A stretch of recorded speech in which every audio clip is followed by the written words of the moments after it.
Mi nombre es Vicente Soriano. Tengo 37 años y me dedico a la fotografía documental.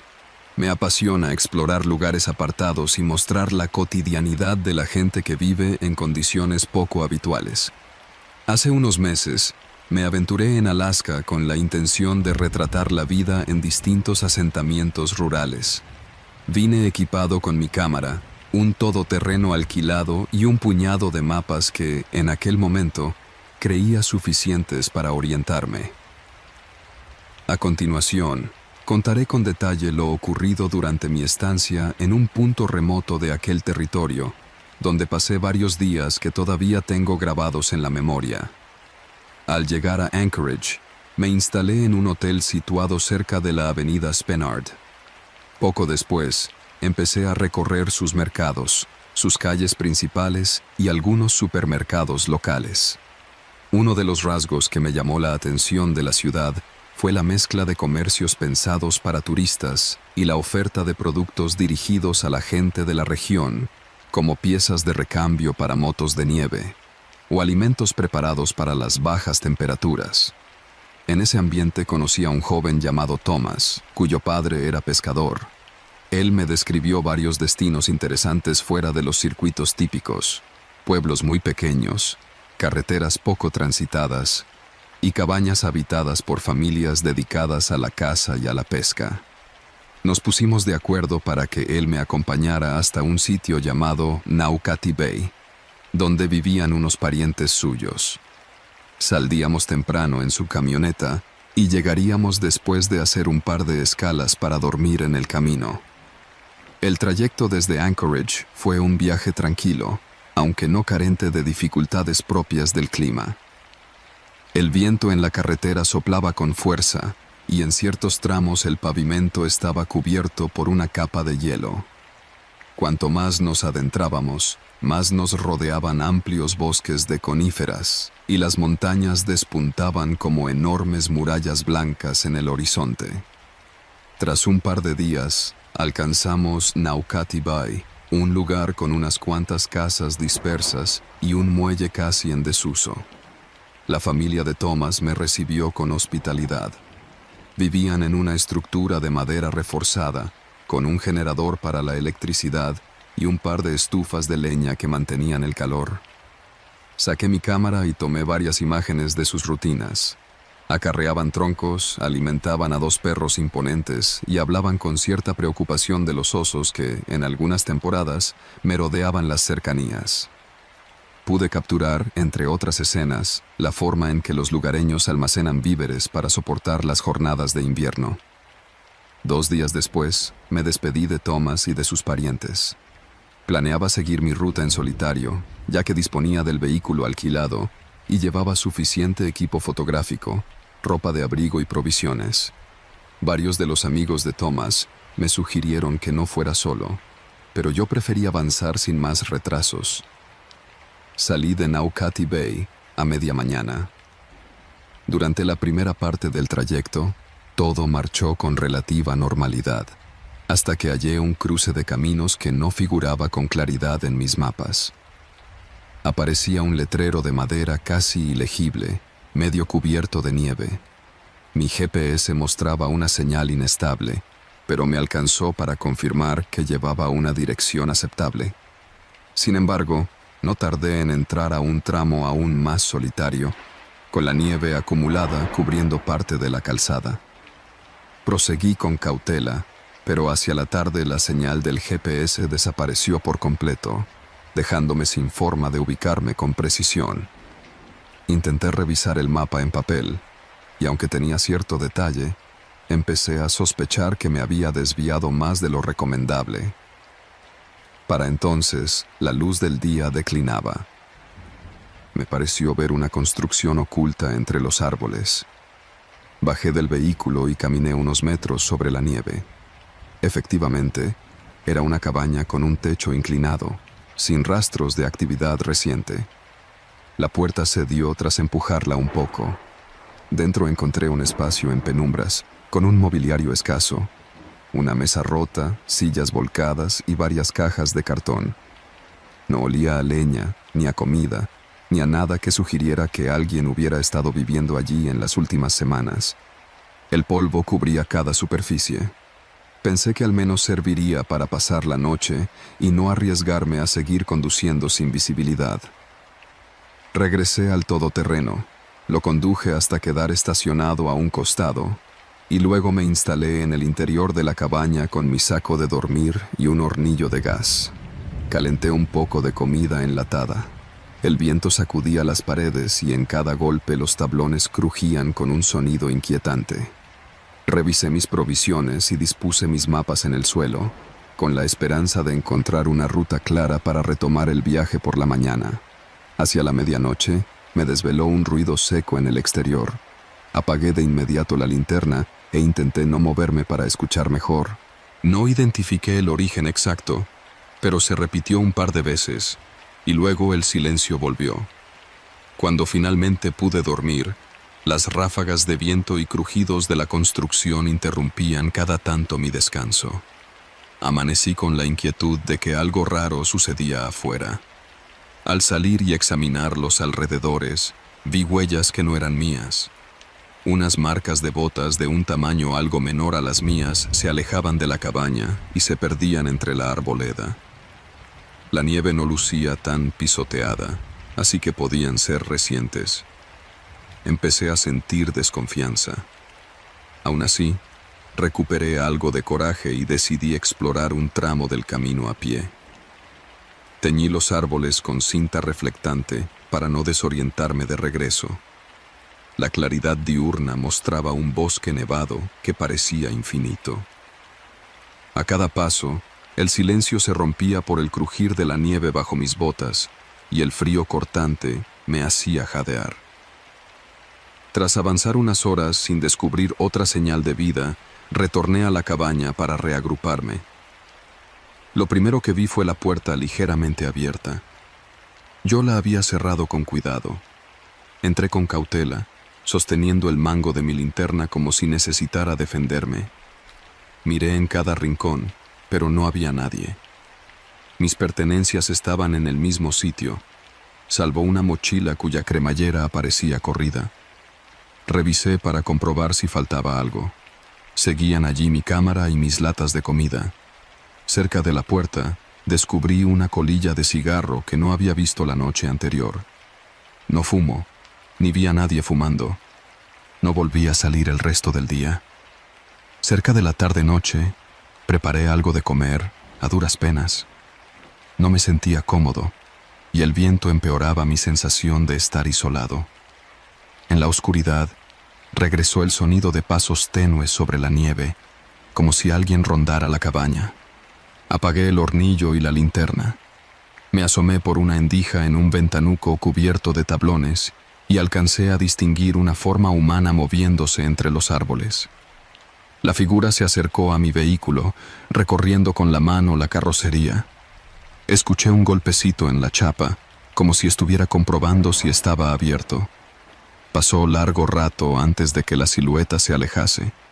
Permanecí en silencio hasta que el ruido de las pisadas se perdió. Me costó conciliar el sueño.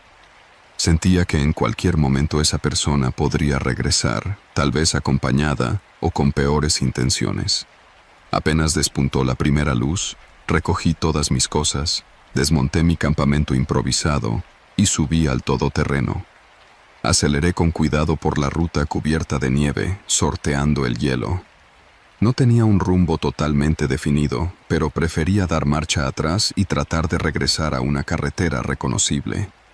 Tras horas avanzando a baja velocidad, encontré una carretera local donde por fin divisé rastros de civilización. Un viejo cartel que anunciaba una gasolinera, cables eléctricos y unas casas con tejados cubiertos de nieve. Me dirigí allí y localicé una antigua estación de servicio. El rótulo metálico estaba un poco oxidado y unas luces titilaban en el interior. Entré con el vehículo y me atendió un hombre fornido, de rostro curtido, que vestía un grueso abrigo. Le pagué por el combustible y salí de manera discreta tras cargar el tanque. Seguí el camino y, más adelante, ubiqué un poblado con varias viviendas y un motel. Me acerqué, alquilé una habitación para pasar la noche y me instalé. Había un pequeño comedor en la recepción donde servían sopa caliente y pan casero. Me mantuve en silencio mientras el encargado tomaba mis datos y me entregaba la llave. Subí a la habitación, cerré la puerta y me quedé un rato sentado en la cama, intentando dejar atrás la sensación de inquietud. Me instalé en el motel e intenté olvidar la inquietud. A medianoche, desde el estacionamiento, se oyeron 3 golpecitos en la chapa, la misma cadencia que había escuchado junto a la cabaña. Me asomé por la cortina, solo la nieve y un pasillo vacío. Al amanecer, en el capó, distinguí huellas pequeñas que se perdían hacia la ruta. No era el viento.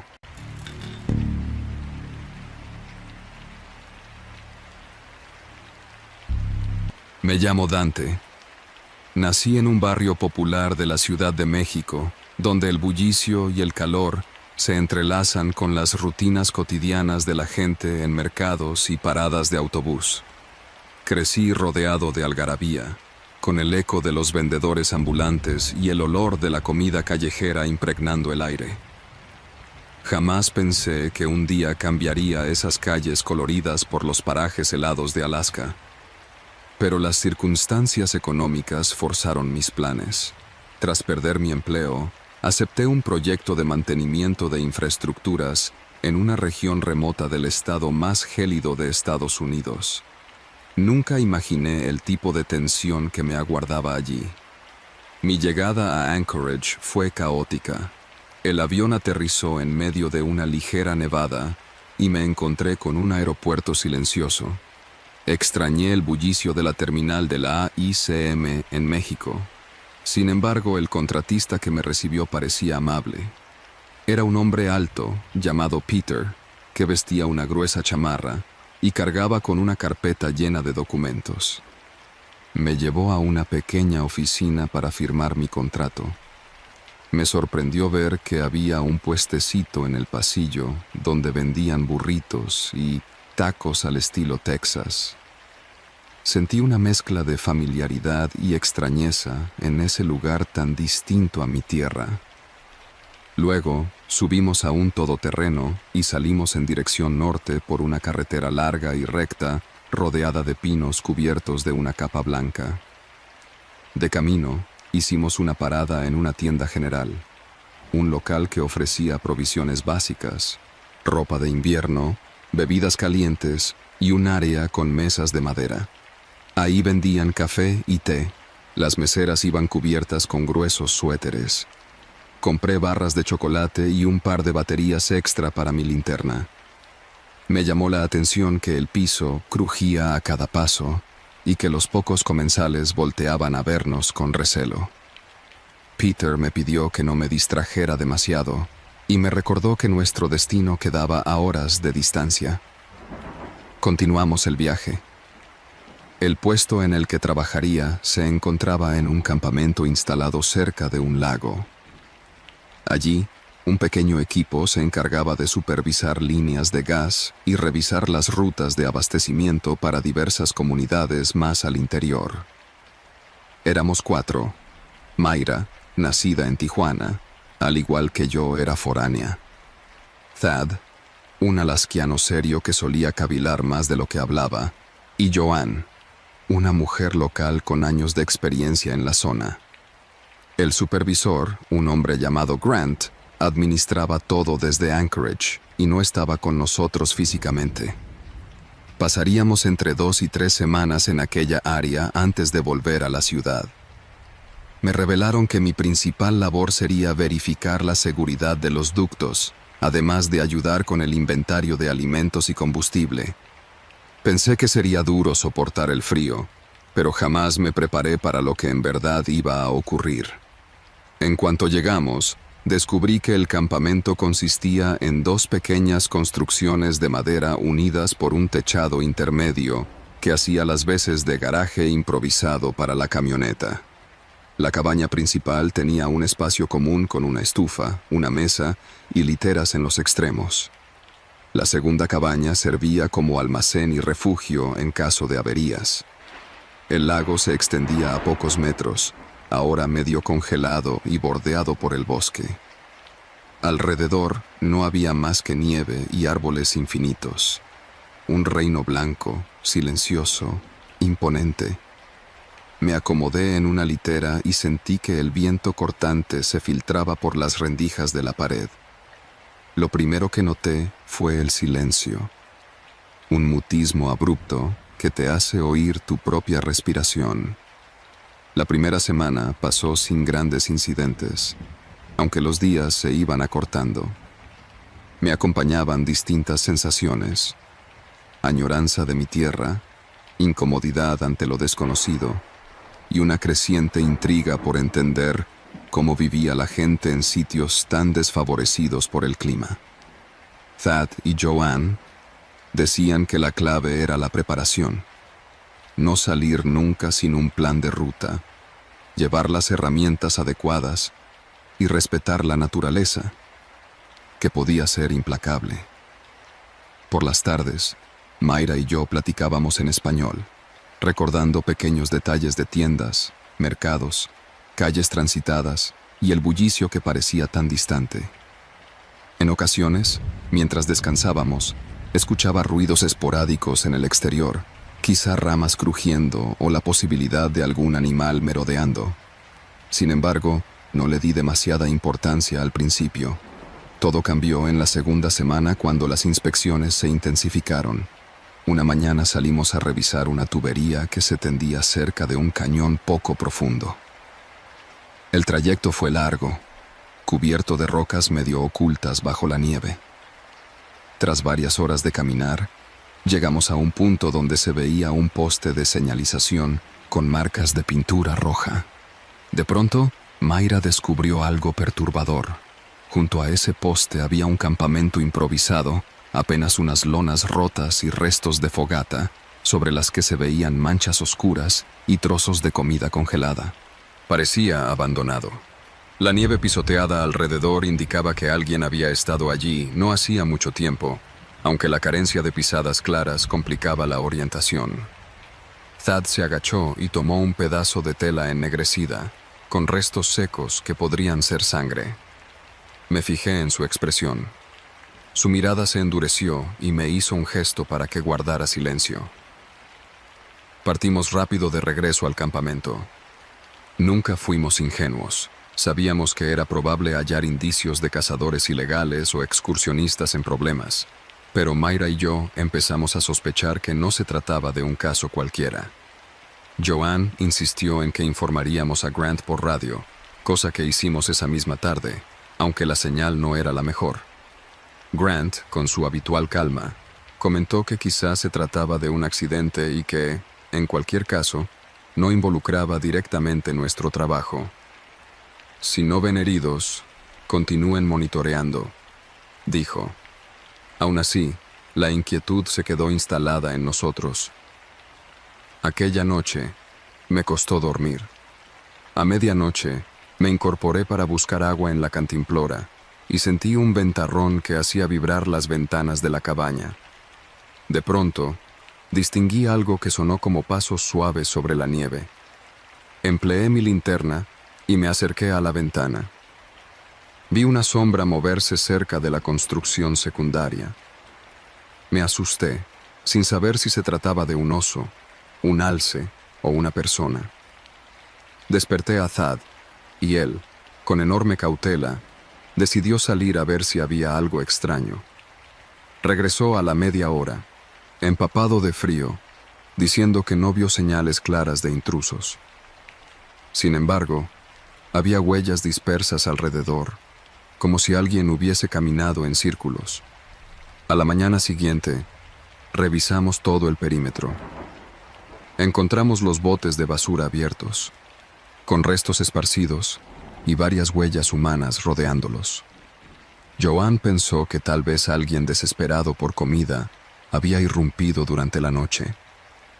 Lo más perturbador fue el rastro de mechones de pelo humano que hallamos atorados en una tapa metálica. ¿Cómo alguien podía perder un mechón de cabello y no dar señales de auxilio? Nos preguntábamos si no habría un grupo de desconocidos mal equipados vagando por ahí. No tenía sentido. Empezamos a turnarnos para vigilar de noche. Mayra y yo cubrimos la primera guardia.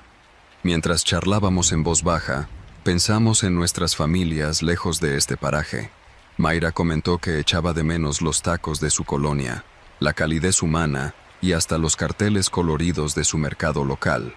Yo, por mi parte, recordé los trayectos tan rutinarios en la Ciudad de México, repletos de gente vendiendo tamales, atole, reparando llantas en la banqueta. La realidad en Alaska me pareció demasiado silenciosa y, por momentos, siniestra.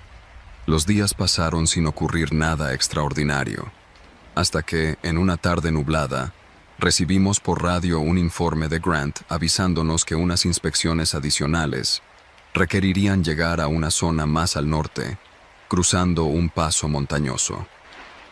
Joanne y Thad se ofrecieron a cargar la camioneta y hacer el viaje de reconocimiento, mientras Mayra y yo nos quedaríamos en el campamento. La idea era que, a lo sumo, 2 días después estarían de regreso. Se marcharon al amanecer. 2 noches sin ellos, solos en medio de un vacío de nieve y árboles. En la primera noche, mientras preparábamos algo de comer, juré escuchar un leve golpeteo en la puerta trasera de la cabaña. Salí con el arma que Thad nos había dejado, pero no hallé a nadie. El viento levantaba la nieve, dificultando ver cualquier forma en la penumbra. En la segunda noche, la situación empeoró. Alrededor de las 10, escuchamos un fuerte ruido proveniente de la cabaña secundaria. Corrí con mi linterna y, cuando iluminé el interior, vislumbré la silueta de una persona agachada en la oscuridad, hurgando en nuestras provisiones. Vestía ropa negra y un gorro que le cubría la parte superior del rostro. El desconocido alzó la vista apenas un instante y salió corriendo, escabulléndose hacia la espesura. Intenté perseguirlo, pero tropecé en la nieve y lo perdí en unos segundos. Al volver a la cabaña, Mayra estaba pálida. Me mostró que el intruso había revuelto nuestras mochilas y faltaban varias latas de comida. Al día siguiente, un sol débil iluminó parte de la orilla del lago y vimos algo que me paralizó. Un cuerpo flotando entre la capa resquebrajada de hielo en el agua, cerca de la orilla. Corrimos para observarlo de cerca. Era un hombre con ropas de civil, tal vez un forastero como nosotros. Tenía la piel grisácea y los labios amoratados, ojos abiertos en una expresión de espanto. No pude determinar si se ahogó o si lo asesinaron, pero era evidente que llevaba un par de días ahí. En su bolsillo encontré un recibo arrugado de un supermercado en Anchorage y un boleto de autobús con fecha reciente. Se me heló la sangre. Cubrimos el cadáver con una lona y corrimos a la radio para avisar, pero la estática era insoportable. Solo escuchamos un chisporroteo. Ninguna respuesta de Grant o de la base. Aterrado, subí a la camioneta para tratar de acercarme a la zona más elevada, donde a veces captábamos mejor señal. Pero Mayra gritó que la llanta estaba reventada. De hecho, las 2 traseras estaban perforadas, como cortadas con un objeto punzante. El bidón de gasolina también se había vaciado y el tapón estaba abierto. Aquello se volvió un caos. Sin vehículo funcional, con un muerto en la orilla del lago y un intruso merodeando, no sabíamos qué hacer. El único plan era aguardar a Joanne y Thad. Seguramente llegarían esa misma tarde, pero las horas pasaban y la noche se cernió con una penumbra que parecía más densa que nunca. Desconecté las luces del interior para no atraer atención. Mayra revisó la puerta principal, atrancándola con un trozo de madera. Armados con linternas y un par de cuchillos, nos quedamos quietos, en silencio, prestando oído a todo. A medianoche, oímos pasos a escasos metros de la cabaña. Espiamos por la ventana. Distinguimos a un hombre alto, con el rostro descubierto y el cabello cubierto de escarcha. Portaba algo en la mano izquierda, una especie de cuchillo o herramienta. Caminaba con cautela, moviendo la cabeza de un lado a otro, buscando entradas. Se acercó a un costado donde guardábamos cajas con alimentos enlatados. Dio un tirón a la puerta, pero la tranca resistió. Mayra se llevó una mano a la boca. De un brinco, el hombre se retiró hacia la parte trasera, donde podía examinar la segunda cabaña. Plena oscuridad. Pasó el tiempo y no escuchamos más, hasta que de repente la puerta contigua, la del pequeño almacén, se sacudió con fuerza. El individuo la estaba pateando. Sentí un hormigueo en los brazos y corrí al almacén desde el interior, cerrando el pestillo. Parecía apenas aguantar. El tipo arremetió en 2 ocasiones más. Sentí que la estructura cedía. Grité a Mayra que llamara por el radio, sabiendo que probablemente era un esfuerzo inútil. Teníamos la garganta seca, el miedo nos atrapaba. En ese instante, escuchamos un motor aproximándose. Me asomé por la ventana frontal. Vi las luces inconfundibles de la camioneta de Joanne y Thad. Un alivio fugaz me recorrió. El hombre que nos atacaba se percató de las luces y se escabulló rápido como una sombra, directo hacia la espesura del bosque. Sin perder tiempo, abrimos la puerta y corrimos en dirección a la camioneta, agitando los brazos para detener a Joanne y Thad. Les contamos todo a gritos, en pocas frases entrecortadas. Thad, agitado, tomó su rifle y corrió con Joanne alrededor del perímetro, pero no hallaron ni rastro del intruso. Revisaron el vehículo averiado y confirmaron que las llantas habían sido seccionadas adrede. Parecía el trabajo de una persona con herramientas y tiempo suficiente para obrar sin miedo a ser descubierto. En la mañana, con la luz del día, nos organizamos para marcharnos. La prioridad era ir de regreso a un sitio donde pudiéramos conseguir ayuda. Joanne y Thad llenaron el tanque de nuestra camioneta abollada con un poco de combustible que traían en la suya.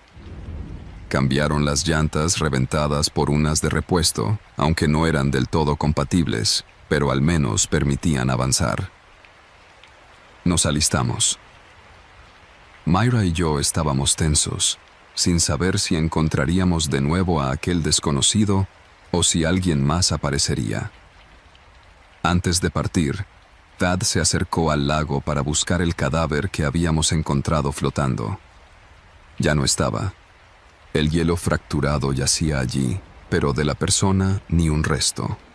Thad me miró con un gesto en el que se combinaban la conmoción y la furia. Decidimos que no íbamos a quedarnos un minuto más. Subimos a los vehículos.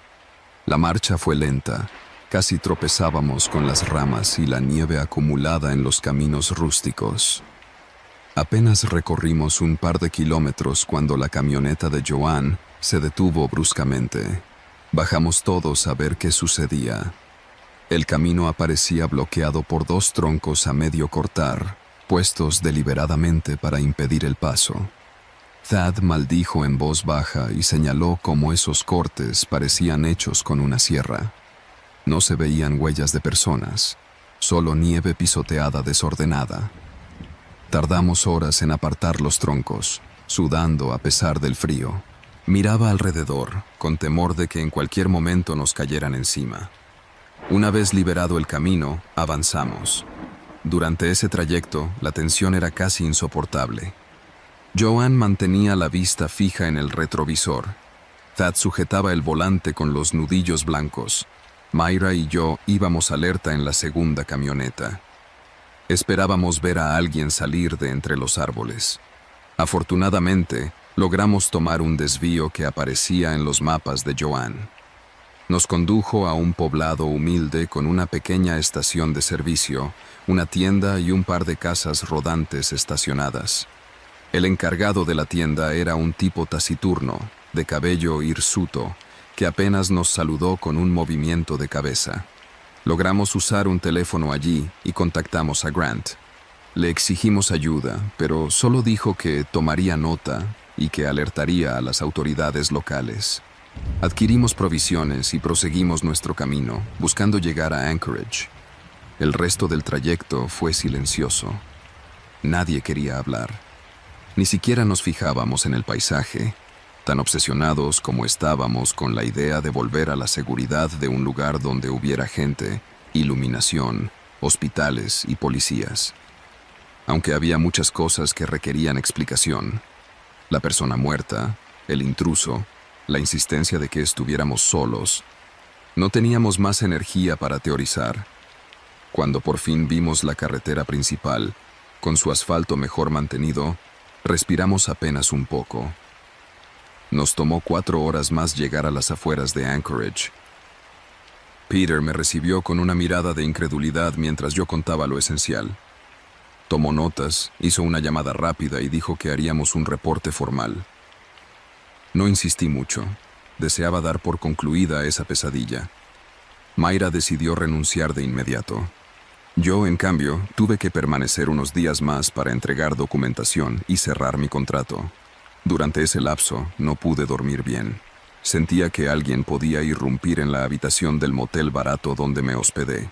En cada calle veía rostros cubiertos de abrigos, imaginando que en cualquier momento se descubriría alguno con intenciones siniestras. Terminé el papeleo.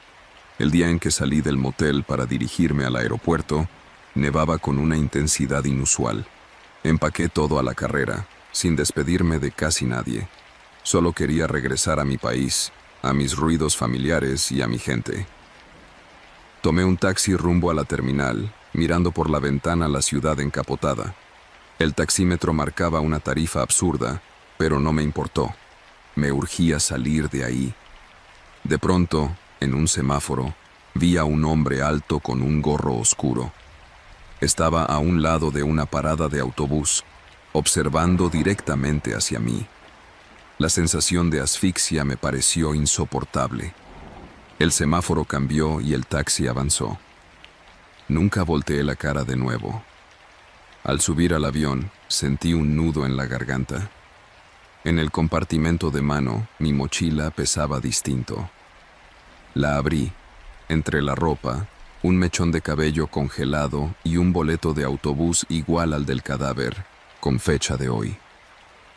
Tragué saliva. Miré por el pasillo. Un hombre con gorro oscuro, 2 filas atrás, me observaba sin parpadear. Cerré la mochila despacio. Cuando el avión comenzó a rodar, juraría que, por un instante, escuché bajo el rugido de los motores el mismo crujido de la madera de la cabaña. No volví a abrir la mochila durante todo el vuelo.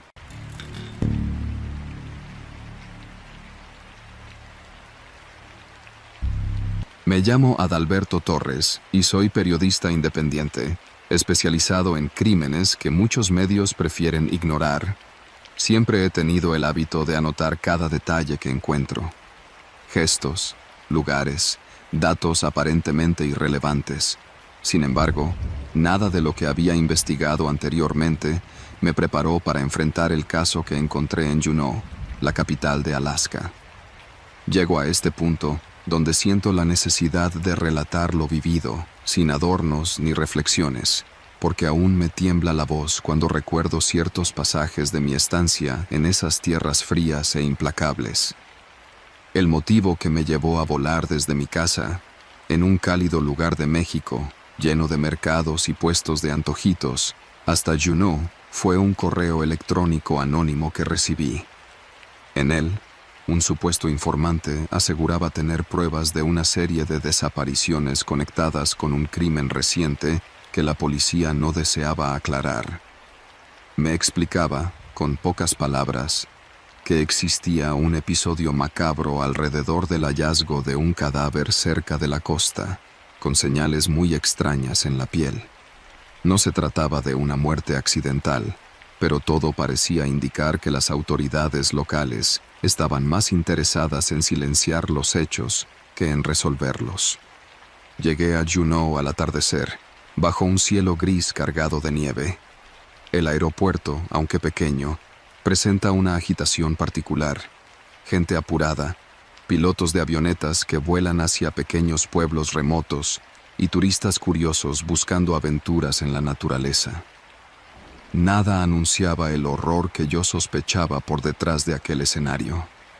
Al salir, un taxista de semblante serio me llevó hasta un modesto hotel, cuyas habitaciones tenían vistas parciales al canal Gastineau, una masa de agua gélida que se mezclaba con la niebla del invierno. Confieso que me sorprendió la mezcla de costumbres locales con una rutina más cosmopolita, pues Juneau, al ser capital, concentra edificios administrativos, oficinas de gobierno y tiendas surtidas con productos importados. Antes de instalarme por completo, decidí visitar de inmediato el lugar donde supuestamente se encontró el cuerpo de la víctima.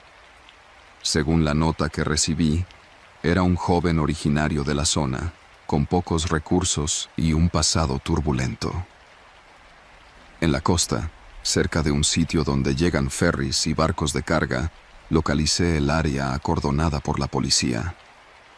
Era un terreno pedregoso, cubierto de nieve a intervalos, con algunas instalaciones portuarias en evidente descuido. Lo primero que me llamó la atención fue el silencio extraño de la gente que transitaba cerca. Pregunté a un trabajador del muelle si sabía algo del crimen y me miró con recelo, negando con la cabeza y retirándose enseguida. Desde ese momento, noté la tensión en el ambiente. En otras investigaciones, acostumbraba a encontrar vecinos dispuestos a susurrar testimonios, incluso a cambio de una compensación. Aquí, en cambio, todos aparentaban no saber nada, o se esfumaban de mi vista con suma rapidez. Fue cuando decidí que mi primera parada formal debía ser la comisaría local. Aunque en principio pensé que aquello no me llevaría a ningún lugar, al menos quería averiguar la versión oficial para luego contrastarla. Pedí un auto de alquiler y manejé hasta un edificio de aspecto funcional y sencillo, donde me recibió un agente de seguridad que, tras consultarlo, me dejó pasar a una sala de espera diminuta. Al poco rato se me acercó un hombre robusto, en uniforme, con ojos cansados. Me presentó una tarjeta donde se leía Official Spaulding.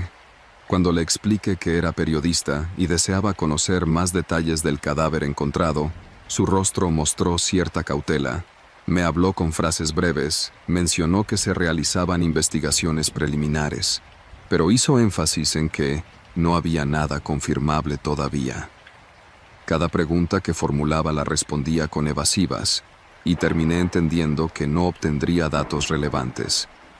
Percibía, sin embargo, que cada vez que trataba de sacar el tema de una posible serie de crímenes, él se tensaba.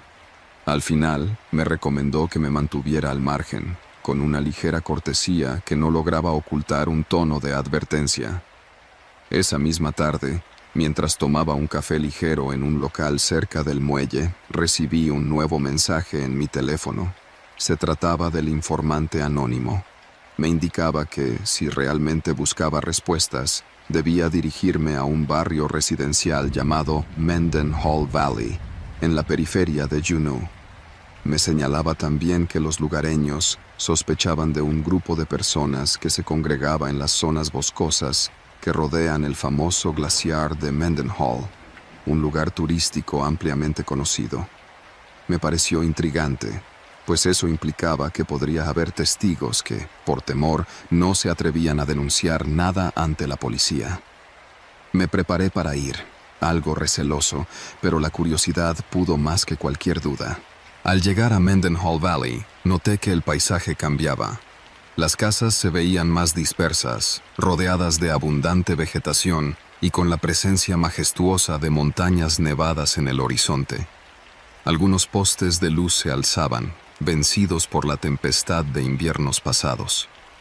Me estacioné cerca de un mercado pequeño que vendía provisiones básicas. Observé a gente que salía con bolsas de arroz, latas de conservas y jarras de café instantáneo. Traté de entablar conversación, fingiendo buscar una dirección. Un hombre, que se presentó como Gregorio, de ascendencia mexicana, me dijo que no conocía detalles, pero que era cierto que desde hace unos meses en el valle se comentaba sobre sujetos extraños que rondaban el área, sobre todo durante la noche. Sin embargo, me advirtió que pocos se atrevían a profundizar. Siendo él mismo un migrante de hace más de 20 años, comprendía mi interés, pero prefirió no dar más explicaciones. Pasé el resto del día por los alrededores. Me acerqué a una cafetería anexa a un centro comunitario. Allí conocí a una señora que vendía pasteles caseros. Le pregunté si en la zona había ocurrido algún incidente notable. Al principio, se negó a hablar. Luego, como si un pellizco de conciencia la empujara a confiar en mí, me dijo que sus nietos habían escuchado rumores. Un par de adolescentes mencionaban a un hombre con un jeep negro, al que veían adentrarse por senderos poco transitados en la espesura boscosa, cerca del glaciar. Un sendero, dijo ella, que no figuraba en los mapas turísticos. Enseguida se arrepintió de compartir la información y me suplicó que no la involucrara. Con aquello como pista, mi naturaleza de periodista me empujó a revisar mapas satelitales y guías locales. Y en efecto, encontré un desvío que parecía perderse en los bosques de Mendenhall, alejado de los circuitos más concurridos. Me dirigí allí al día siguiente, conduciendo un auto rentado con tracción en las 4 ruedas. El camino era complicado. La nieve obstaculizaba la vista y había tramos con puro lodo congelado. Me detuve varias veces para revisar que no me siguieran. Al aproximarme a la zona, advertí huellas recientes de neumáticos en la nieve, así que salí del auto, dispuesto a inspeccionar. Un sentimiento de peligro crecía en mí, pero supuse que la verdad que perseguía justificaba todos los riesgos. Avancé a pie por el camino secundario, adentrándome en medio de árboles cubiertos de un manto de hielo. Todo parecía envuelto en una calma engañosa. Oí, a la distancia, el rumor de un arroyo que seguramente nacía en el glaciar. A mi alrededor no había señales de vida humana, salvo esos surcos de llantas que seguía. Tras unos minutos, identifiqué una parcela cercada con alambre y carteles oxidados que decían «Propiedad privada, prohibido el paso». Desde un claro, pude divisar en la lejanía una cabaña de madera oscurecida por el paso del tiempo, con los cristales rotos y el techo parcialmente derrumbado. Decidí asomarme, reptando junto al cerco para evitar que alguien me viera. Quería verificar si esa construcción abandonada guardaba relación con el crimen investigado. Pronto confirmé mis sospechas. Al acercarme lo bastante, alcancé a ver marcas extrañas en la nieve, manchas oscuras que bien podían ser sangre ya congelada y rastros de lo que parecían arrastres. Mi cuerpo reaccionó con una mezcla de repulsión y alarma. Me di la vuelta para comprobar que nadie anduviera cerca, pero un motor distante me puso en guardia. Aproveché unos segundos de calma y toqué la puerta de la cabaña, por si estuviera habitada. Silencio absoluto. Con cuidado, empujé la hoja de madera, que cedió. En el interior percibí olor a humedad y algo similar al hedor animal. Una capa densa de polvo cubría lo poco que quedaba dentro. Sin embargo, en una esquina encontré un viejo catre y sobre él, manchas secas que confirmaban la presencia de sangre humana, o al menos así lo supuse. También distinguí restos de cinta adhesiva, como si alguien hubiera inmovilizado a alguna víctima tiempo atrás. Busqué indicios más contundentes. Hallé ropas desgarradas y botellas regadas por el piso, junto con un cuaderno en cuyo interior aparecían garabatos y anotaciones incompletas. No tuve oportunidad de revisar todo con calma. Desde el exterior, escuché el crujido de pisadas sobre la nieve y voces lejanas que se alzaban. Me embargó la certeza de que me encontraba en un sitio prohibido, y quizá me había topado con los responsables de actos terribles. Oculté el cuaderno en mi chamarra y salí por la parte trasera, entre los árboles. Me llevó casi media hora bordear el terreno, avanzando de cuclillas, sin encender mi celular para no delatarme con la luz de la pantalla. Finalmente, Alcancé la seguridad de mi auto, aún escondido tras unos arbustos. Subí a toda prisa y conduje de regreso a la ciudad. Una vez en el hotel, me encerré en mi habitación para revisar el cuaderno. Si bien la mayoría de las páginas era un revoltijo de frases inconexas, logré descifrar algo en particular. Había un dibujo del contorno de una mano y, alrededor de esta, anotaciones con nombres. Algunos nombres tenían una X al costado y otros una palomita. Esa lista me produjo un escalofrío mental. Parecía un registro de personas, posiblemente víctimas, y otras que aún estaban pendientes. Entre los nombres leí R. Gilbert, S. Fuentes y B. Henderson. Me pregunté si alguno de ellos correspondería al muchacho asesinado recientemente. Esa noche no pude dormir. A cada rato me sobresaltaba el rechinar de la calefacción, el sonido de la calle, o incluso mi propia respiración entrecortada. Mi experiencia como periodista me decía que en esa libreta había hallado la punta de un iceberg. Aquello no se reducía a un simple asesinato aislado. Había una metodología. Gente desaparecía y parecían llevar un registro perverso. Al día siguiente, planifiqué cómo presentarle esta evidencia a la policía. No obstante, me acordé de la forma en que Spaulding intentó disuadirme. Preferí buscar a algún oficial de bajo rango, de esos que hacen guardias en la noche y, a cambio de algo de dinero, pueden filtrar cierto grado de información. Así fue que di con un joven uniformado, apellidado Morales, de padre latino y madre local.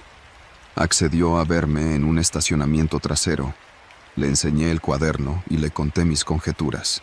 Aquel policía no sabía dónde meterse del susto, pues reconoció algunos nombres. Uno en particular, R. Gilbert, aparecía en un archivo de desaparecidos que llevaban con total discreción. Me confesó que la investigación oficial nunca prosperó porque gente poderosa había cerrado el caso de forma arbitraria. Pude notar que Morales tenía genuino temor de que lo relacionaran con esta plática. Se despidió advirtiéndome que Juneau no era tan grande y que, si yo había encontrado algo así, era muy probable que estuviera siendo vigilado. Me recomendó salir de la ciudad, pues no habría protección alguna si los verdaderos responsables descubrían que los estaba siguiendo la pista. Lejos de intimidarme, esa charla encendió mi determinación. Lo que más deseaba era desenmascarar a quienes estuvieran detrás. Me puse en contacto de nuevo con mi informante anónimo por correo, exigiendo respuestas. Tardó en contestarme, pero al fin me envió un número telefónico para reunirnos en persona. El encuentro debía realizarse en un bar al borde de la carretera que une Juneau con el lago Auque. Esa misma tarde, me presenté en el local, un lugar oscuro, con mesas a medio llenar de gente silenciosa. Me senté, fingiendo beber cerveza, hasta que se acercó un hombre de cabello entrecano y me dijo en susurros que me siguiera afuera. Caminamos hasta una zona de estacionamiento. Me dijo llamarse Ortega y sacó un folder maltratado. Allí había fotos de personas desaparecidas y copias de informes médicos forenses. Reconocí el rostro del joven asesinado en la costa. Ortega sostuvo que él había llevado un recuento independiente de hechos violentos en la zona y que todo apuntaba a un grupo de personas con algún tipo de influencia, tal vez implicadas en la política local o con ayuda de gente en la policía. Comentó que el motivo de esos crímenes no estaba claro. Podía tratarse de tráfico de personas, un anillo de explotación o incluso un club retorcido de cacerías humanas. No era la primera vez que yo escuchaba teorías tan oscuras, pero jamás las había visto tan fundamentadas. Lo que más me impactó es que Ortega decía disponer de coordenadas donde, con seguridad, se ocultaban más evidencias. El folder también contenía recortes de periódico con casos archivados, testimonios de familiares e inclusive fotos de 2 perros hallados mutilados en un sendero. Parecía que no solo se ensañaban con personas, sino que algunos animales también terminaban como parte de un perverso ritual o cacería. De pronto, Ortega dejó caer la voz y me dijo que había quienes afirmaban haber visto verdaderos encuentros clandestinos en las zonas más remotas de los bosques. No había modo de confirmarlo, pero él creía que la libreta que yo poseía era la clave que podía conectar varios sucesos. Decidimos intentar un movimiento arriesgado, regresar a esa cabaña que descubrí en el bosque para explorarla con alguien más de testigo y, además, tratar de llegar hasta un lugar que Ortega ubicaba en el mismo sector, donde probablemente se guardaran más pruebas. Partimos al amanecer, a bordo de su vieja camioneta 4x4. En el camino, la nieve hizo más lento nuestro avance. Platicamos de México, de la comida que extrañábamos, de los mercados y tianguis que recordaba de su infancia antes de emigrar a Estados Unidos. Esas charlas ligeras se intercalaban con un silencio denso, marcado por la conciencia de a qué nos estábamos metiendo. Llegando al entorno boscoso cercano a la cabaña, escondimos la camioneta entre los árboles y seguimos a pie. Recorrimos el perímetro con cautela. Nos sorprendió descubrir huellas de varios vehículos, sin duda recientes, y señales de que alguien había limpiado la zona. La puerta estaba asegurada con un candado nuevo. Significaba que sabían de mi visita anterior. Seguramente vigilaron mi huida. Ortega tenía experiencia abriendo candados con herramientas caseras, así que tardó un rato y finalmente logró reventarlo. El interior de la cabaña lucía cambiado. No estaba la cama con las manchas ni esa cinta adhesiva. Todo parecía casi deshabitado, aunque se notaban rastros de haber removido muebles con premura. Revisamos cada rincón, sin éxito, pero Ortega consideraba que ese lugar podía ser solo la punta de la madriguera. Me guió a un sendero abonado, entre coníferas y abetos, que nos llevó a una estructura de lámina oxidada, a modo de galpón o cobertizo, bastante grande. Allí percibí un hedor penetrante a carne putrefacta. Miramos alrededor. No parecía haber nadie. Empujamos la puerta metálica y descubrimos una escena imposible de olvidar. Junto a la pared había jaulas, cables de acero y restos de lo que parecían huesos dispersos. Era evidente que algo terrible sucedía en ese sitio. Me ardieron los ojos y la garganta, luchando contra la arcada que me producía la peste y la impresión. Tomamos fotos con nuestros celulares y Ortega empezó a grabar un video. Sin embargo, no pudimos ahondar demasiado porque nos sorprendió el ruido de un motor acercándose. Se escuchaban voces y risas ahogadas. Era evidente que no podíamos quedarnos. Instintivamente, corrimos a escondernos detrás de un montón de madera apilada en un costado del cobertizo. Allí, agachados, espiamos a un pequeño grupo de hombres encapuchados que ingresaron con un prisionero atado de pies y manos.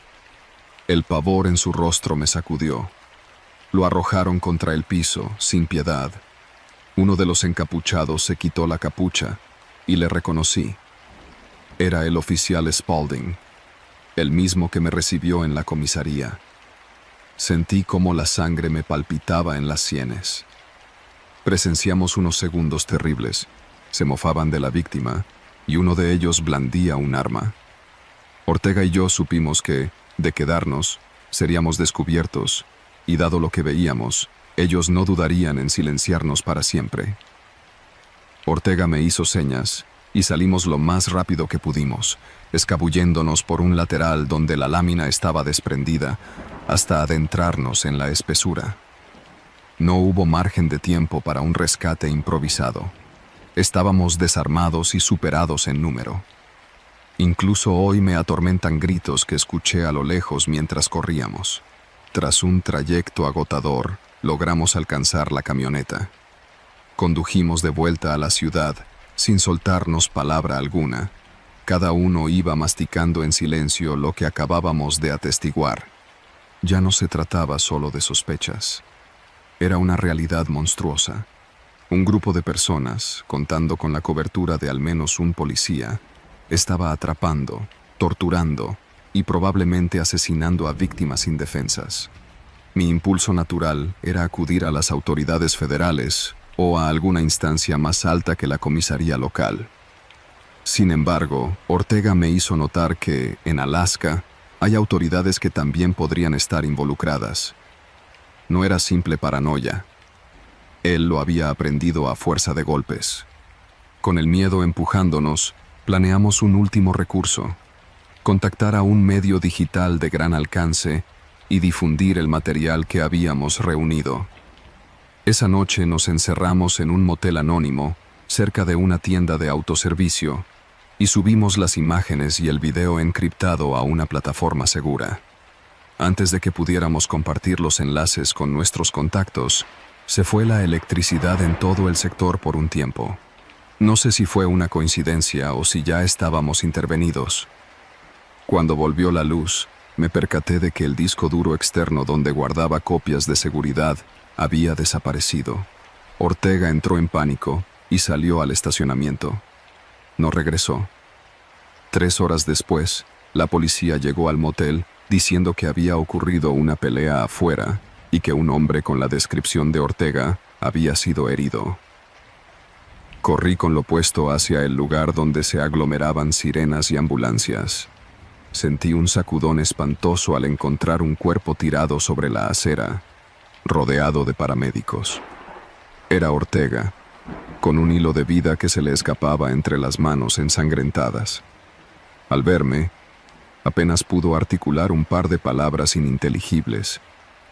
Lo subieron a la ambulancia, pero no sobrevivió al camino al hospital, según dijeron.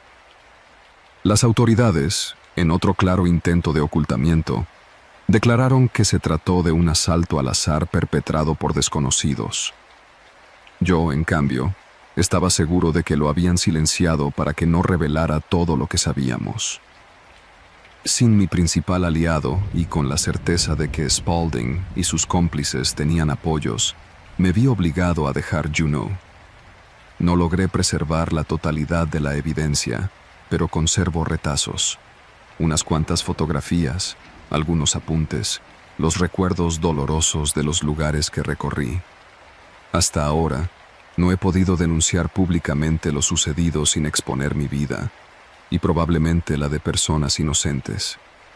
Mi única defensa es contar, con detalle, lo que experimenté en esas tierras frías.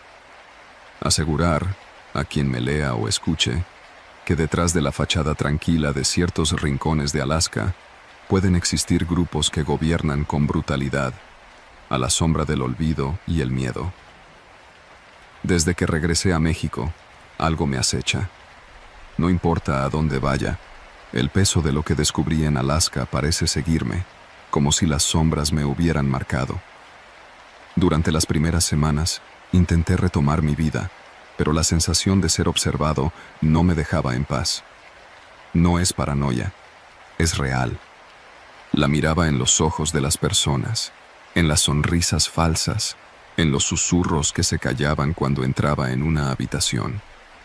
Un día, mientras caminaba por la calle, el peso de esa presencia me fue aplastando. Y entonces, lo sentí, un roce en mi hombro. Giré rápidamente, pero no había nadie detrás de mí. Solo el bullicio de la ciudad, el viento y una calma extraña que me heló la sangre. Mi corazón latía con fuerza, mientras una nueva sensación se apoderaba de mí, la certeza de que no estaba solo. Al llegar a mi casa, vi algo que no había notado antes: una carta, metida a fuerza entre la ranura de la puerta. Sin remitente, sin nombre, solo una pequeña frase escrita con una letra que no reconocí. Sabemos lo que has hecho, sabemos quién eres, ya es demasiado tarde para ti. El miedo comenzó a crecer en mí, no solo el miedo al descubrimiento, sino el miedo de que ellos ya estuvieran cerca, acechando, observando cada uno de mis pasos. En las noches no puedo dormir. Cada crujido, cada leve ruido en la calle me hace saltar de la cama. Me asomo por la ventana y aunque no vea a nadie, sé que están ahí. He visto sombras, he oído susurros. Un par de días después, mientras caminaba por una de las avenidas, sentí que alguien me tocaba el hombro nuevamente. En un parpadeo, me volví y no había nada, solo el eco de mis propios pasos. Pero algo había cambiado. En el suelo, una nota, pequeña, arrugada. La recogí, tembloroso. En ella decía: no importa a dónde vayas, sabemos todo sobre ti. Estás marcado, y este es solo el principio. No sé si me estoy volviendo loco o si realmente están jugando conmigo. Lo que sé es que ya no puedo escapar. Ya no sé si la muerte me está esperando o si soy yo quien está corriendo hacia ella. Pero ahora, cada vez que salgo, sé que hay algo mucho más grande que yo, mucho más aterrador, y que siempre estaré corriendo en círculos. Ya no puedo distinguir la realidad de lo que temo. Y lo peor, lo más aterrador de todo, es que esa risa que escuché en el cobertizo de Alaska, sigue resonando en mi cabeza, nunca se ha ido.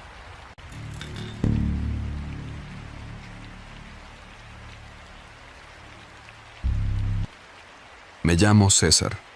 Soy mexicano, originario de un pueblito al norte de Sinaloa, donde mi familia y yo crecimos rodeados de costas cálidas y tardes llenas de sol. Sin embargo, hace unos meses recibí una oportunidad de trabajo en los confines de Alaska, en un sitio llamado Portlock, que solía ser un asentamiento pesquero pero que ahora se encuentra casi desierto. Acepté sin pensarlo demasiado. Necesitaba el dinero y me convencí de que la aventura valía la pena.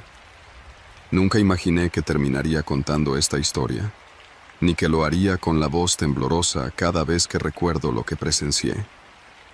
Desde que llegué a Anchorage, la ciudad más grande de Alaska, sentí un enorme contraste respecto a mi lugar de origen.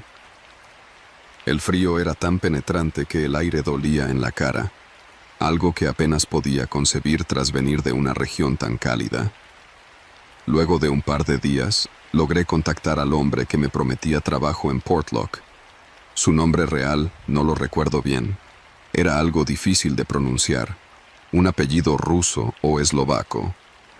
Me recibió con algo de desconfianza, pero se percató de mi necesidad y me ofreció quedarme con él y otros trabajadores en un par de chozas de madera que, según dijo, eran parte de las pocas construcciones que todavía quedaban en pie en el lugar. Portlock se ubica en la costa sur de la península de Kenai. Esa zona es conocida por sus bosques espesos, un clima agresivo y un mar que se mezcla con el Océano Pacífico en una danza de vientos helados. La ciudad, si es que puede llamarse así, solía dedicarse a la pesca y la tala de árboles, pero la mayoría se marchó hace décadas, dejando apenas restos de antiguas casas y caminos ya casi cubiertos por vegetación. Las pocas construcciones habitables se concentran cerca de donde desemboca un río. Había escuchado rumores de que en esos alrededores se encontraban rastros de sucesos extraños, pero nadie me daba detalles. Una vez instalado, comprendí que las explicaciones no abundaban, porque quien se atrevía a hablar del tema lo hacía con mirada de pánico y con el gesto trabado en la garganta. Al llegar, me encaminé junto con mi contacto hacia la cabaña principal, donde vivían 3 personas más. Un joven llamado Ismael, de raíces chicanas pero criado en la zona de Los Ángeles. Lucas, un hombre de unos 50 años que había venido desde Chile y solía ganarse la vida en barcos camaroneros. Y Katia, una mujer originaria de Yakutia, en Rusia, que llevaba años en Alaska. Me recibió el olor a leña y a comida a medio recalentar, tal vez guisada horas atrás. Sentí alivio al ver sus rostros amigables, o más bien abiertos a la introducción de un forastero como yo. Me asignaron un cuartito en la parte trasera de la cabaña, con una cama improvisada. Al acostarme, los tablones del suelo crujían bajo mi peso, combinado con el silbido del viento que se filtraba por las ventanas mal selladas. Aquella primera noche, Intenté conciliar el sueño.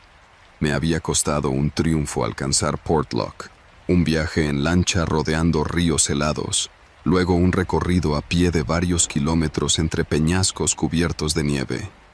Me encontraba extenuado, pero la oscuridad era tan densa, tan sofocante, que me parecía sentir una presión sobre el pecho. No había luz eléctrica estable, tan solo lámparas de aceite y una pequeña planta de energía que se encendía unas horas al día para la radio y un refrigerador viejo donde guardábamos comida. Cuando al fin logré descansar, la noche se sintió interminable. Desperté al día siguiente con la claridad de un sol matutino tímido, casi opacado por la bruma. Katia estaba de pie afuera, con un cigarro entre los labios. Me saludó con un asentimiento.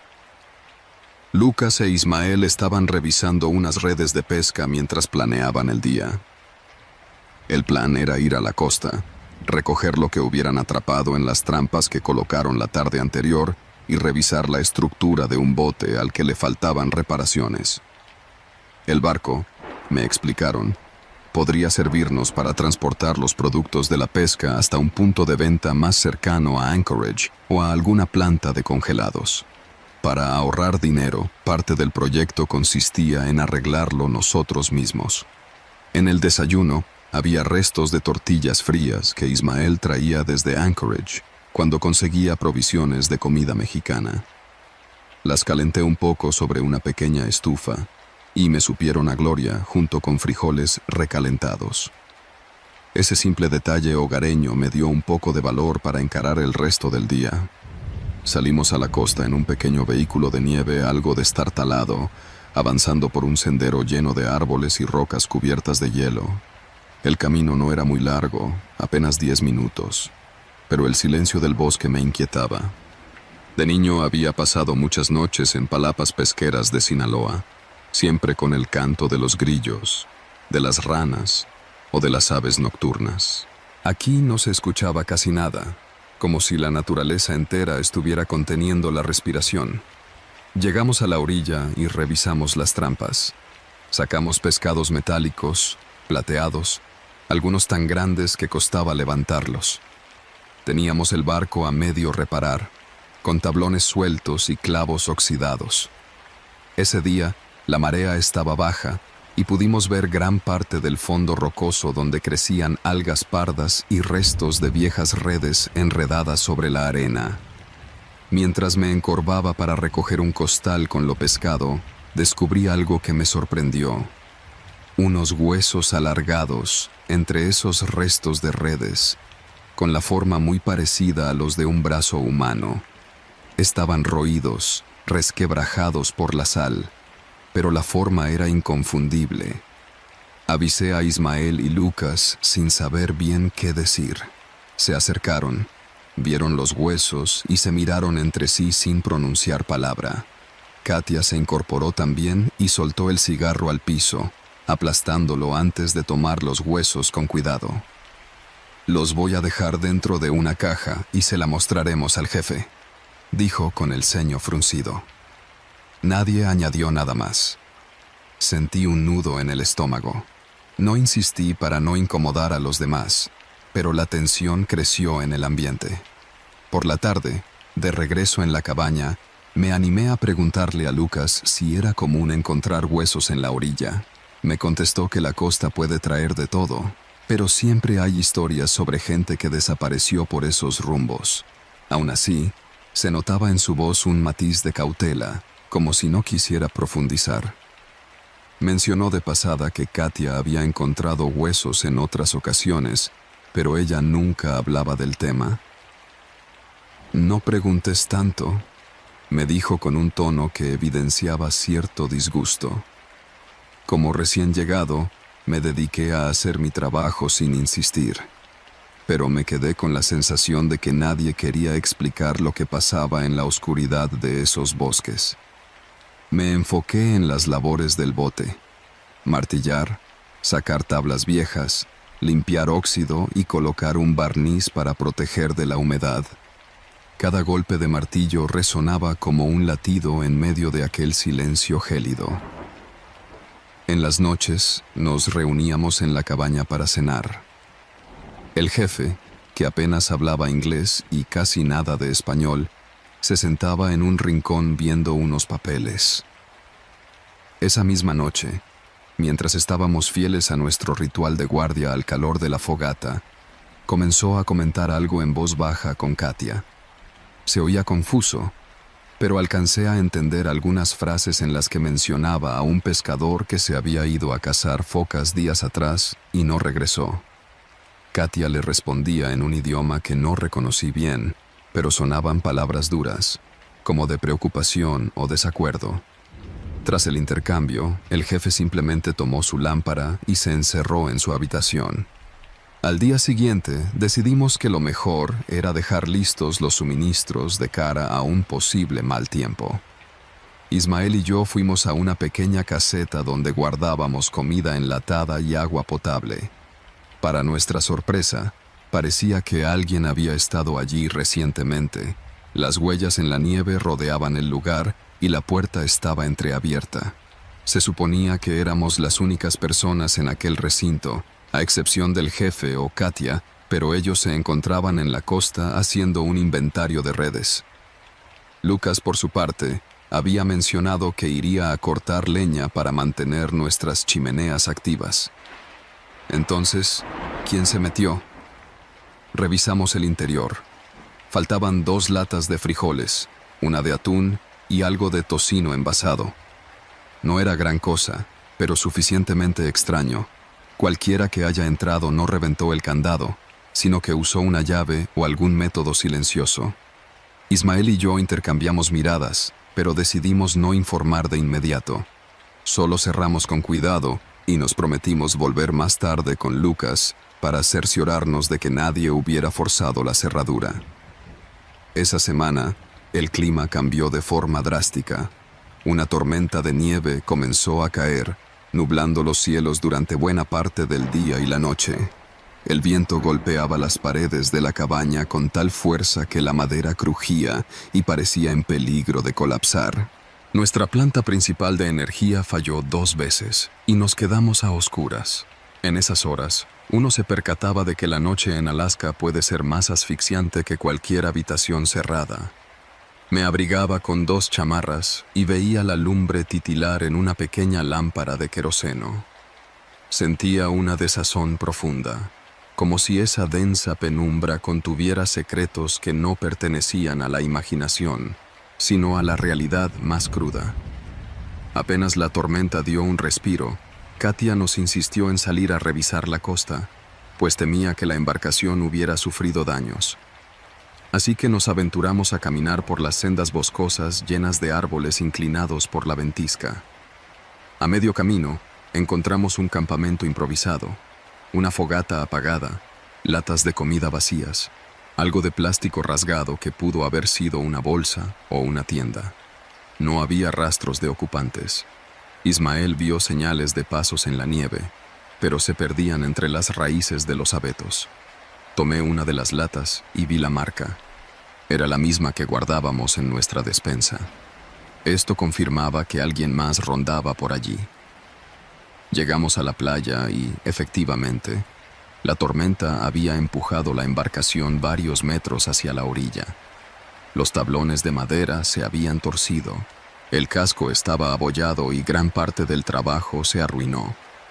Ismael se enojó y lanzó un puñetazo contra el costado de la estructura, lastimándose la mano. Katia se acercó a consolarlo, pero ambos se notaban frustrados. De vuelta a la cabaña, acompañamos en silencio los pasos del jefe, que no paraba de mirar a su alrededor, como si temiera toparse con algo o alguien tras los troncos. Durante la cena de esa misma noche, quise distraerme y preguntar si alguien había visitado antes Portlock buscando nuevas oportunidades de pesca. Katia, con la vista baja, me contó que muchas personas llegaban con expectativas de trabajo, pero a la mayoría se les advertía de la hostilidad de la región. Aquí la naturaleza no perdona, dijo, sin alzar la vista de su plato. Ya era bastante complicado sobrellevar la escasez, la falta de servicios básicos y un frío que calaba hasta los huesos. Sin embargo, parecía que había algo más, algo que no se atrevía a mencionar con claridad. Cuando los días eran menos oscuros, algunos con un poco de luz solar, salía con Ismael a explorar la zona. Alguna vez encontramos los restos de un camino pavimentado que conducía a unas chozas de troncos llenas de grafitis y señales de abandono. Allí descubrimos viejos postes eléctricos y la silueta derrumbada de un antiguo mercado. Se leía apenas un rótulo en letras corroídas por la intemperie, algo como Portlock Grocery. Adentro, entre estanterías a medio caer, había papeles amarillentos, latas oxidadas e incluso una caja registradora tan cubierta de moho que parecía otra roca más. No pude evitar sentir curiosidad por el pasado de ese pueblo. ¿Por qué lo dejaron en ruinas? ¿Qué expulsó a sus habitantes con tanta urgencia? Esa tarde encontramos huellas de botas recientes entre las ruinas de lo que fue el mercado. Ismael y yo seguimos el rastro unos metros, pero se perdía sobre la grava congelada. Pensamos que podría tratarse de quien robó la despensa y pernoctó en el bosque. Le contamos a Lucas, quien nos recibió con tenso silencio. Más tarde, hablando a solas, me confesó que rumoraba la existencia de un forastero que llegó a Portlock tiempo atrás y vivía escondido en alguna guarida del bosque. Nadie sabía su nombre ni su origen exacto, pero al parecer se había quedado cuando todos los demás se fueron. Lucas no soltó más detalles, solo me advirtió que, si lo encontrábamos, siguiéramos de largo y no lo confrontáramos. Pasaron unas semanas relativamente tranquilas, si es que el aislamiento y la noche perpetua pueden considerarse tranquilos. Sin embargo, una madrugada escuché ruidos en la parte trasera de la cabaña, como golpes repetidos y arrastrados en la nieve. Tomé valor y salí con una linterna pequeña y un abrigo grueso, llamando a quien estuviera allí. Al enfocar con la linterna, vi a una figura delgada y encorvada que se alejaba hacia el bosque, dejando una hilera de huellas. Sentí pánico, sí, pero me obligué a seguirlo unos metros, sin perderlo de vista. La persona se movía rápido, a pesar de la nieve. Cuando estuve a punto de alcanzarla, giró el rostro hacia mí. Era un hombre de aspecto cansado, cabello largo y sucio, barba hasta el pecho, ojos hundidos. Ni siquiera sé cómo describir su expresión, pero pude notar que llevaba colgado al hombro un costal lleno de algo que no pude identificar. Se escabulló entre los árboles y lo perdí. Volví a la cabaña exaltado, con un mar de preguntas. Desperté a Ismael y Lucas para contarles. Entre ellos y el jefe debatieron si debía buscarse a esa persona de inmediato o avisar a las autoridades en Anchorage. Pero con las comunicaciones intermitentes y la distancia no sería fácil. Durante ese intercambio, Katia apenas pronunció palabra y se dedicó a mirar hacia la ventana como si esperara ver de nuevo la figura. Pensé que a lo mejor ella ya sabía algo. La tensión subió un peldaño más cuando, 2 días después, llegó un cargamento con suministros desde un barco de paso. Nos quedamos con lo esencial, y el barco zarparía rumbo a otra comunidad. Sin embargo, la mañana en que debíamos encontrarnos con la tripulación, hallamos el bote a la deriva, con un silencio espectral. Sus tripulantes no se veían por ningún lado. Trepamos para inspeccionar y encontramos todo en orden salvo una pequeña mancha de sangre en un borde de la cubierta. Nada más. Fue como si hubieran desaparecido de un momento a otro. Intentamos comunicarnos con radio, pero sin respuesta. Tomamos los víveres y, con el temor clavado en el pecho, regresamos a nuestra cabaña. Esa noche casi no dormimos. El jefe parecía querer marcharse de inmediato, pero no había forma de zarpar sin un bote adecuado y sin un plan de navegación. Propuso esperar a ver si mejoraba el clima para hacernos a la costa con las redes y rogar a que otro buque pesquero nos ayudara a llegar a un muelle más grande. Sin embargo, el tiempo en Alaska raramente se compadece. Nuevamente se nubló y un viento intenso retomó su danza alrededor de nosotros. Comencé a sentir que el aliento me faltaba por la paranoia. El bosque, la nieve, la falta de luz y la presencia de alguien observándonos en la distancia me desvelaban. A veces lograba cerrar los ojos un par de horas, para luego despertarme sin estar seguro de si era de noche o de día.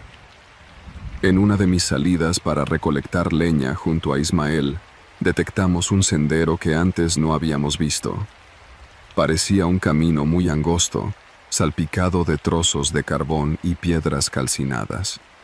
Lo seguimos unos metros hasta topar con la entrada a una vieja mina. Sus maderas de entrada todavía se mantenían, pero había carteles rotos que advertían de peligro. Aún así, la curiosidad nos empujó a adentrarnos un poco. Bastó con un par de pasos para sentir la humedad y el olor a tierra estancada. Ismael alumbró con una antorcha improvisada, revelando una especie de corredor donde había latas vacías, pedazos de tela tirados y rastros de fogatas. Sin duda, alguien había estado viviendo allí. Noté marcas en las paredes, como rayones hechos con navaja. Sin querer, me fijé en una de esas marcas y distinguí el contorno de algo parecido a un nombre o iniciales. Quise acercarme para leerlo cuando de pronto sentí un golpe sordo, leve, a nuestra espalda. Volteamos y ya no había nadie, pero la antorcha se apagó al chocar contra el suelo. No nos quedamos ni un segundo más. Salimos corriendo a toda prisa, guiándonos por la tenue luz del exterior. No quisimos contar nada a Katia ni a Lucas. Algo en el ambiente nos decía que debíamos mantener la boca cerrada. Esa noche fue la peor de todas. Los vientos ululaban entre las rendijas de la cabaña. A ratos, escuchábamos pasos allá afuera. Katia se encerró en su habitación. Lucas hablaba entre dientes, como recitando una oración o un mantra. El jefe intentaba contactar a alguien por radio, pero el ruido estático era insoportable. Ismael se me acercó para proponer que, al amanecer, nos marcháramos sin avisar. Sentí una punzada de pavor al razonar que enfrentarse a la furia del clima sin plan era casi un suicidio. Pero quedarse en Portlock tampoco brindaba garantías. Durante la madrugada, escuchamos un estrépito violento. Salimos agitadamente al pasillo que daba a la parte principal de la cabaña. La puerta de la entrada se hallaba abierta. En el suelo, unos papeles del jefe estaban esparcidos y el viento helado hacía ondear la lámpara de petróleo. Un rastro de huellas y gotas oscuras nos conducía hacia una de las esquinas. Allí encontramos a Lucas con el brazo herido y la mirada desencajada. Decía haber visto al mismo individuo sucio y barbado que yo perseguí días antes, forcejeando con el jefe. Sin embargo, no supo explicar en qué momento el jefe desapareció.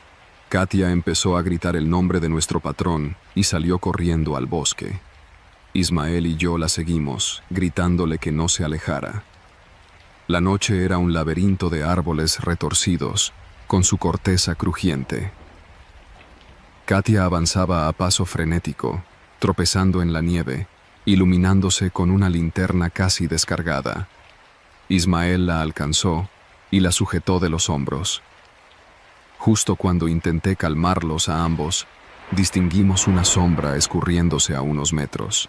Instintivamente corrimos para acortar la distancia, cegados por la desesperación.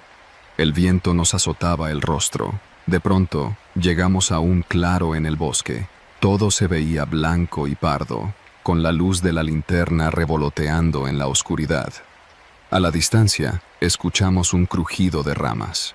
Hicimos silencio y con un paso tembloroso nos acercamos. Sabíamos que no podía ser un oso o lobo. Esos animales se mueven de otra forma. Esto era algo que se arrastraba y jadeaba. De pronto, un quejido nos alertó para mirar al suelo. Hallamos al jefe tendido, con la ropa rasgada y un hilo de sangre corriéndole por la comisura de los labios. Parecía consciente, pero apenas podía hablar. Fue entonces que noté que alguien más lo sujetaba. La misma figura calavérica, el vagabundo barbado. Nos miraba con una furia más allá de la razón. Sostenía un cuchillo improvisado, tal vez tallado de metal oxidado. Antes de que atináramos a movernos, este individuo se esfumó entre la nieve, dejándonos con el jefe herido, sangrando a borbotones. Intentamos a duras penas arrastrarlo de vuelta a la cabaña, pero sus gemidos cesaron a los pocos pasos. Sentí un impulso de salvarlo, pero no respondía. Katia comenzó a sollozar, obligándonos a perseverar en el intento de llevar el cuerpo de vuelta. Cuando llegamos, Lucas apenas se tenía en pie. Revisamos al jefe. Tenía un corte en el costado y la cara pálida. Katia le presionaba la herida con trapos. El hombre balbuceaba algo, pero su respiración era casi nula. Intenté usar unas gasas y pomadas que guardábamos, esa clase de botiquín básico para quemaduras y cortes superficiales. Pero aquello superaba todo. No pude hacer nada. De pronto, su mano se aflojó y su mirada se perdió, sin un suspiro final. Katia rompió en un llanto sofocado. La furia y el terror nos sofocaron. Ismael gritaba que teníamos que abandonar el lugar cuanto antes, que no valía la pena exponer la vida por un puñado de pescado o un negocio mal planeado. Lucas, con el brazo herido, asintió en silencio. Katia estaba fuera de sí, con la vista clavada en el vacío. Parece que se quedó en shock al ver cómo su jefe se le iba de entre las manos. Sentados en el suelo de madera, en la penumbra, planeamos marcharnos al amanecer. Prepararíamos provisiones y con la poca luz que hubiera, intentaríamos llegar a la lancha que quedaba en la playa. Da igual que el bote no estuviera del todo reparado. Arriesgarse en el mar era preferible a quedar a merced de aquel desconocido en el bosque. Cuando el horizonte aclaró levemente, reunimos la poca comida enlatada que quedaba, ropa de abrigo y una escopeta vieja que Lucas guardaba en una caja. El cuerpo del jefe, envuelto en una manta, lo dejamos en la cabaña, pues no teníamos cómo trasladarlo. Me dolió hacerlo, pero no había otra opción. Salimos con la respiración agitada, abriéndonos paso por el sendero que llevaba a la costa. El plan era tomar la embarcación como estuviera y alejarnos de Portlock. No obstante, a mitad del trayecto, observamos unas huellas que conducían exactamente hasta la orilla. Decidimos ser cautelosos y avanzar despacio. El frío nos mordía los dedos de manos y pies. A cada paso, el crujir de la nieve se sentía como un tambor en el silencio sepulcral. Rebasamos unos árboles desnudos y divisamos al fin la playa. La lancha estaba allí, parcialmente fuera del agua, esperando como si fuese nuestra última esperanza. Sin embargo, la vista de cerca nos dejó paralizados. Alguien había arrancado el motor, desmontado pedazos del casco y, de paso, esparcido redes y maderas astilladas alrededor. Era irreparable. Katia, con la mirada desorbitada, cayó de rodillas. Ismael soltó una maldición y pateó la arena helada. Lucas, sosteniendo la escopeta, se acercó para revisar los destrozos, como si no lo creyera posible. Entonces lo escuchamos. Un gruñido, o tal vez un lamento proveniente de la línea del bosque. Sosteníamos la respiración, temiendo lo peor. Un tronco crujió en la penumbra, a nuestras espaldas. Apuntamos la linterna y la escopeta en esa dirección, con el corazón desbocado. Percibí una sombra que se movía, como si estuviera acechándonos. Lucas disparó 2 veces apuntando a la nada. El ruido retumbó en la playa. Un silencio aterrador se adueñó del lugar. En aquella quietud, nadie se atrevía a articular palabra. Ismael tomó a Katia de la mano para ayudarla a levantarse. Un gesto de urgencia para que estuviéramos preparados para cualquier ataque. Transcurrieron unos segundos eternos. De pronto, las copas de los árboles se sacudieron, como si algo pasara entre ellas.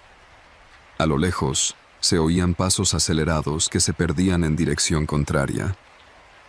No sabíamos si era esa persona, un animal o simplemente nuestra imaginación, pero todo parecía indicar que no estábamos solos. Miré a los demás y comprendí que se nos agotaban las opciones. Sentí un impulso desesperado de echar a correr, incluso sin dirección precisa, con tal de alejarme de aquel lugar desolador. Sin embargo, fue Katia, quien parecía abatida, la que dio un paso al frente y señaló la costa, como indicando la posibilidad de construir una balsa improvisada con los tablones rescatables. No teníamos más remedio. Ismael y yo recogimos lo que pudimos. Lucas vigilaba con la escopeta en alto. Aún así, reconstruir algo navegable iba a llevar horas, quizá días, y no contábamos con ese tiempo. El sol fugaz se desvanecía, anunciando otra larga noche. En ese preciso instante, a lo lejos en el horizonte del mar, divisamos un pequeño barco pesquero que avanzaba lentamente. Lo vimos apenas por unos segundos, antes de que la niebla lo engullera. No sabíamos si podríamos llegar corriendo a la playa donde pudiera recalar. Estábamos arrinconados entre la desesperación y el pánico, con Lucas sujetando un arma casi sin municiones, Ismael mirando la nada con ojos fijos y Katia temblando de frío y de rabia. Pensé en aquel individuo que rondaba en los bosques, en su mirada desencajada, en esa soledad salvaje que lo había transformado o quizá enloquecido. De pronto, Lucas empuñó la escopeta con las manos temblorosas y giró la cabeza, dándonos a entender que oyó algo detrás de nosotros.